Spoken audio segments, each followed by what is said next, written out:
অনেক দিনের মনের আশা ছিল জানো তো বন্ধুরা, যে কতগুলো গাছ কিনবো, ইনডোর প্ল্যান্ট কিনবো। তো কিছুতেই আর হয়ে উঠছিল না। তো ভাবলাম আজকে যেহেতু রথের দিন, গাছ কেনাও খুব ভালো।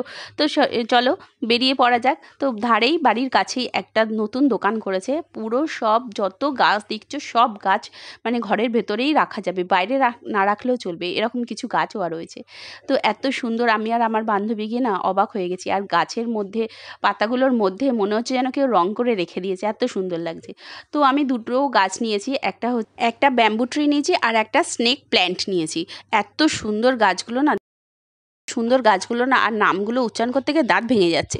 তো কচি কাচাদের ভিড় দেখছো, আর বাড়ির সামনে রথ নিয়ে চলে এসে সব বাচ্চা কাচ্চারা। আর মন্দিরের সামনে দেখো এখানে রথ রেখে দিয়েছে, তাই ভাবলাম একটুখানি রথের দড়িটাও টেনে নিলাম, সাথে প্রসাদও পেয়ে যাব। তো জগন্নাথ বলরাম সুভদ্রাকে দেখে একটুখানি ঠাকুরের কাছে মনের আশাটা বলে নিয়ে তাড়াতাড়ি করে একটু রথের দড়িটা টেনে নিলাম। আর দেখো এইখানে না সবাই মিলে আমাদের বাড়ির মন্দিরের সামনে, বজরংবলীর মন্দিরের সামনেই সব রথটাকে রেখে দিয়েছে। তা আমি আবার ইয়ার্কি মেরে বলছিলাম, কিরে এটা আবার মাসির বাড়ি নাকি? তো হ্যাঁ, সবাই হাসছিল।